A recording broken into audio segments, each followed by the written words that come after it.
Hello dear friends, welcome है आप सभी का तनु क्लासेस में। तो दोस्तों, आज हम लोग ऑब्जेक्टिव क्वेश्चन एमसीक्यू सोल्व करेंगे केमिस्ट्री ने रसायन शास्त्र के जो ऑफिशियल मॉडल पेपर यानी मॉडल सेट से लिया गया है। इससे पहले हम लोगों ने बहुत सारे सेट्स को कवर किए, तो चलिए देखते हैं ये सेट का सबसे फर्स्ट क्वेश्चन क्या कर रहा है। सबसे फर्स्ट क्वेश्चन आपका स्क्रीन पर क्वेश्चन करा कि एवोगाड्रो संख्या n बराबर है, यानी Avogadro's number n is equal to, ठीक है। तो सबको पता है कि एवोगाड्रो जो संख्या होती है वो बराबर होती है 6.023 इंटू 10⁻23, यानी ऑप्शन बी आपका राइट आंसर होता है फर्स्ट नंबर क्वेश्चन का। कितना? n इज इक्वल टू 6.023, कितना? 6.023 इंटू 10⁻23। दूसरा नंबर क्वेश्चन आपका स्क्रीन पर क्वेश्चन करा कि क्रिस्टल जालक में प्रति परमाणु अष्टफलकीय रिक्तिकाओं की संख्या होती है। रिक्तिका यानी वॉइड्स की संख्या कितनी होती है? तो अष्टफलकीय रिक्तिकाओं की जो संख्या होती है क्रिस्टल लैटिस में यानी क्रिस्टल जालक में कितनी होती है? 2 होती है। कितनी होती है? 2 होती है। थर्ड नंबर क्वेश्चन ध्यान दीजिएगा, क्वेश्चन आपको कह रहा है कि कौन अनुसंख्यक गुणधर्म नहीं है, which is not a colligative property, del TF या फिर पाई या फिर डेल टीपी या फिर केबी। तो इसमें जो केबी है वो क्या है? अनुसंख्यक गुणधर्म नहीं है। बाकी हो गया डेल टीएफ हो गया, उसके बाद पाई हो गया, उसके बाद डेल टीबी जो है क्या है? कोलिगेटिव प्रॉपर्टी है। ये कोलिगेटिव प्रॉपर्टी कौन नहीं है? केबी नहीं है, ठीक है। इस तरह से थर्ड नंबर क्वेश्चन का आपका राइट आंसर होता है ऑप्शन डी। क्वेश्चन नंबर 4 देखिए और ध्यान दीजिएगा, न्यूमेरिकल बेस्ड क्वेश्चन है आपका। ये क्वेश्चन करा कि 250 मिलीलीटर घोल में 4 ग्राम NaOH घोले रहने पर घोल की मोलरता कितनी होगी? मोलरता निकालने का फॉर्मूला जानते हैं, m बराबर n/v in litre, n/v in litre. n जहां इंडिकेट करता है वो मोल को इंडिकेट करता है और v यानी वॉल्यूम यानी आयतन को इंडिकेट करता है लीटर के रूप में।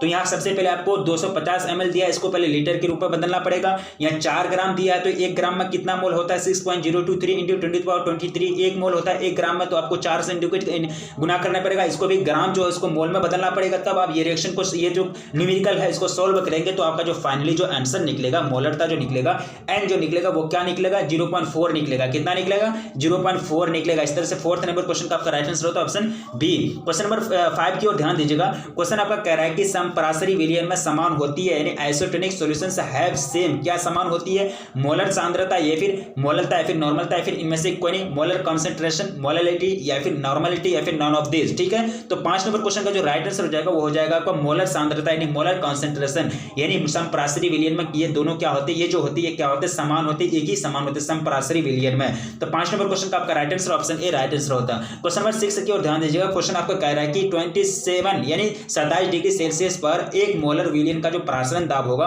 वो कितना होगा? The osmotic pressure of 1 molar solution at 27 degree Celsius, ठीक है। आपको ऑप्शन दिया जाए 2.46 ATM यानी एटमॉस्फेरिक प्रेशर, या फिर 24.6 ATM, या फिर 1.21 ATM, या फिर 12.1 ATM, ठीक है। तो 6 नंबर क्वेश्चन ये भी आपका जो है एक तरह से न्यूमेरिकल बेस्ड क्वेश्चन है, इसको भी आपको सोल्व करना पड़ेगा, तभी आप ये सोल्व एक तरह से इसका फाइनली आंसर अचीव कर सकते हैं। तो ये जो राइट आंसर जो आपका फाइनली जो आंसर निकलेगा तो वो निकलेगा आपका 24.6 ATM, यानी 27 डिग्री सेल्सियस पर 1 मोलर विलयन का जो प्रासरण दाब होता है वो कितना होता है? 24.6 ATM। ये क्वेश्चन सेम टू सेम पूछा गया क्वेश्चन है, इसलिए मैं चाहूंगा कि ये क्वेश्चन को याद रखेंगे, इसमें कोई चेंजिंग नहीं होता। प्राय ये क्वेश्चन जो बहुत सारे क्वेश्चन होते हैं जो सेम टू सेम उसको पूछ दिए जाते हैं, तो उसी कैटेगरी में आता है, लेकिन इसको सोल्व करने का जरूरत नहीं है जहां तक आप ये आंसर को ही याद रखने का कोशिश करेंगे और क्वेश्चन के साथ।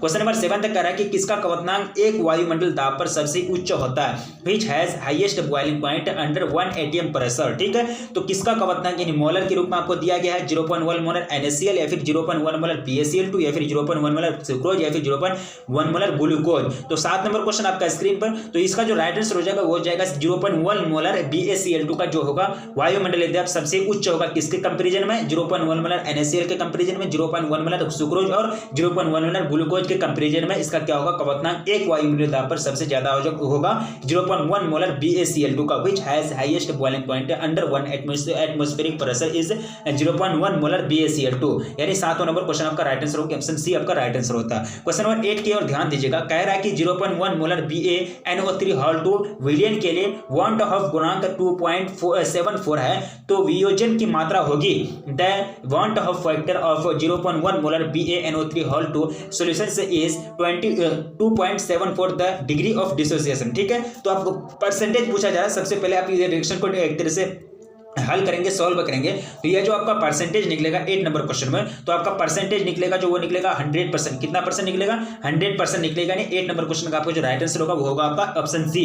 देखिए यहाँ बहुत सारा न्यूमेरिकल बेस्ड क्वेश्चन है, मैं उम्मीद करता हूँ ये सब क्वेश्चन को आप स्क्रीनशॉट लेंगे और आंसर को मिलाएंगे। आंसर तो आपको बता दिया जाता है, लेकिन वो क्या करेंगे, वो सॉल्व करेंगे। छोटा मोटा न्यूमेरिकल है, जरा टफ क्वेश्चन, टफ न्यूमेरिकल नहीं है, तो इसको सॉल्व करेंगे तो आपको प्रैक्टिस होगा और जो एग्जाम में क्वेश्चन से पूछे जाएंगे तो वो आपसे आसानी से हल हो जाएगा। क्वेश्चन नंबर 9 आपका कह रहा है कि निम्नलिखित में किसमें द्विआघूर्ण ज्यादा है, यानी डायपोल मोमेंट आप समझते हैं। डायपोल मोमेंट एक प्लस आयन और एक माइनस आयन होता है, दोनों के बीच जो आकर्षण होता है, दोनों के बीच जो वातावरण यानी जो एक तरह से मूवमेंट होता है उसी को क्या करते हैं, डायपोल मोमेंट कहते हैं। तो यहाँ जो द्विआघूर्ण बल यानी डायपोल मोमेंट जो मैक्सिमम होगा वो किसका होगा, कौन सा कंपाउंड होगा, which of the following has maximum dipole moment. ठीक है, तो 9 नंबर क्वेश्चन में जो आपको दिया गया है ऑप्शन सी में CH3Cl3 में CH3Cl3 जो है इसका डायपोल मोमेंट क्या होगा, सबसे ज्यादा होगा ये तीनों के कंपैरिजन में। ठीक है, यानी ऑप्शन 9 नंबर क्वेश्चन का राइट आंसर आपका ऑप्शन सी राइट आंसर होता है। क्वेश्चन नंबर 10 क्वेश्चन करा कि अष्टफलकीय रिक्त की जो त्रिज्या अनुपात है, ये भी आपको बेस बता दिया गया है। ये जो चैप्टर है आपका सॉल्यूशन से चैप्टर है, यदि सॉल्यूशन से पूछा गया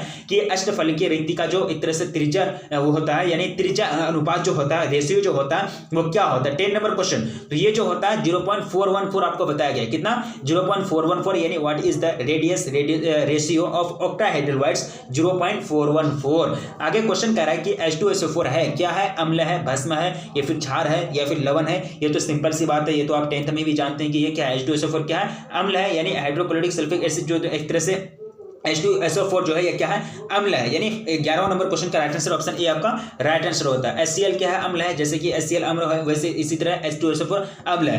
क्वेश्चन कह रहा है कि त्रिक्षारीय यानी क्या है, त्रिक्षारकीय अम्ल यानी ट्राइबेसिक एसिड। ठीक है, ट्राइबेसिक एसिड जो है वह कौन सा है, H3PO3 या फिर H3PO3 या फिर H3PO4 या फिर H3PO2 या फिर HPO3। ठीक है, तो यानी ट्राइबेसिक यानी जो है ट्राइबेसिक एसिड की बात की जा रही है, तो ट्राइबेसिक एसिड जो होगा वो होगा आपका H3PO4। ये जो है ट्राइबेसिक का एग्जांपल है।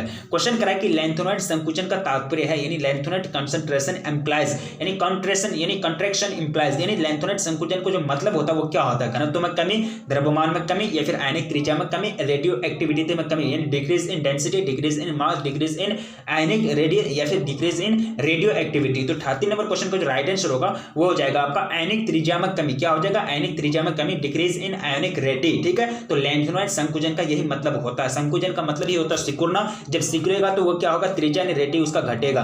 क्वेश्चन करा कि पोटेशियम फेरोसाइनाइड में लिग्नेट है, यानी लिग्नेट की बात की जा रही है, लिग्नेट इन पोटेशियम फेरोसाइनाइड, तो लिग्नेट कौन सा होगा, K+ होगा, Cn- या फिर Fe3+ या फिर Na+। तो इसमें जो लिग्नेट का जो काम करता है ना, ये इसमें लिग्नेट का काम करता है Cn-, क्या नहीं साइनाइड-, यानी Cn- क्या करता है, लिग्नेट का काम करता है। 14 नंबर क्वेश्चन का राइट आंसर ऑप्शन बी आपका राइट आंसर होता है। क्वेश्चन नंबर 15 कह रहा है कि निम्नलिखित में कौन पराचुंबकीय है, पराचुंबकीय which is paramagnetic in the following. तो पराचुंबकीय इसमें कौन सा है, तो इसमें पराचुंबकीय है आपका Cu2+। क्या Cu2+ क्या है, पराचुंबकीय। क्वेश्चन अगला क्वेश्चन डील करेंगे, क्वेश्चन आपका स्क्रीन पर। क्वेश्चन करा कि NiCO में निकेल के जो ऑक्सीकरण संख्या, the oxidation number of any nickel in NiCO, तो कितना है, 1, 2, 1, 3, 0 या फिर 2। ठीक है, इसका राइट आंसर चूज करना है। तो इसमें जो निकेल का जो एक तरह से ऑक्सीकरण यानी ऑक्सीडेशन स्टेट होगा, यानी ऑक्सीकरण ही पूछा जा रहा है निकेल का, इसमें जो ऑक्सीकरण होगा निकेल का वो होगा 0। कितना होगा, यानी 0 होगा। 16 नंबर क्वेश्चन का आपका right answer option C right answer होता है। आगे क्वेश्चन कह रहा है कि साइनाइड विधि से निष्कर्षित होता है, यानी निष्कर्षित धातु the metal extracted bye cyanide process, silver, copper या फिर आयरन या फिर सोडियम। ठीक है, तो 17 नंबर क्वेश्चन, तो इसका जो करेक्ट आंसर होगा 17 नंबर क्वेश्चन का आपको राइट आंसर चूज करना है। 17 नंबर क्वेश्चन का जो राइट आंसर होगा वो होगा आपका ऑप्शन ए, यानी सिल्वर में जो ऑप्शन ए दिया गया है, सिल्वर जो दिया गया है ये सही होगा। यानी साइनाइड विधि से निष्कर्षण किसका होता है, सिल्वर का, यानी Ag का, यानी अर्जेंटम का होता है, जिसको चांदी कहते हैं। क्वेश्चन नंबर 18 कह रहा है कि निम्न में कौन क्षारीय भूमिज तत्व है, which one of the following is an alkaline earth element. ठीक है, कार्बन, सोडियम, जिंक या फिर लोहा। तो क्षारीय जो होगा, क्षारीय भूमिज तत्व जो होगा इनमें से ये कौन सा होगा, वो हो जाएगा जिंक।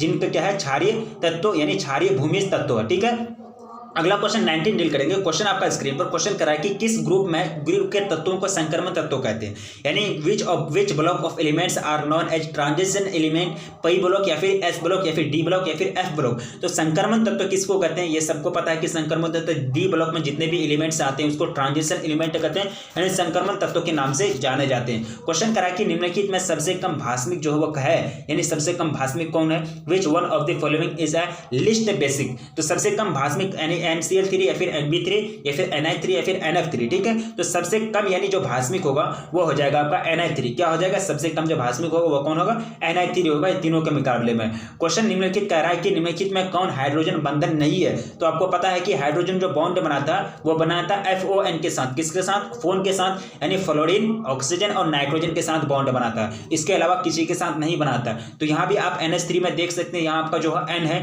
तो N के साथ बनाता है, बात सही है। यहाँ आपके साथ हाइड्रोजन बॉन्ड बनाता है O के साथ बनाता है, H2 में O आ गया तो बात सही है। O भी आपका फोन में O भी आता है। उसके बाद यहाँ जो है आपका F में HF में F आता है, यहाँ भी F है, यानी फोन के साथ F, फोन में F आता है तो H भी इसके साथ बॉन्ड बनाएगा, तो ये भी सही है। तो Cl देख सकते हैं, ये जो है Cl यानी क्लोरीन के साथ बॉन्ड नहीं बनाता, तो ये हो जाएगा हाइड्रोक्लोरिक एसिड। तो क्या करता है, एक तरह से हाइड्रोजन बॉन्ड नहीं बनाता है, तो ऑप्शन सी आपका राइट आंसर होता है 21 नंबर क्वेश्चन का। ठीक, अगला क्वेश्चन करा कि विटामिन ए कहलाता है, क्या कहलाता है, एस्कॉर्बिक अम्ल या फिर रेटिनॉल या फिर कैल्सीफेरॉल या फिर टोकोफिरोल।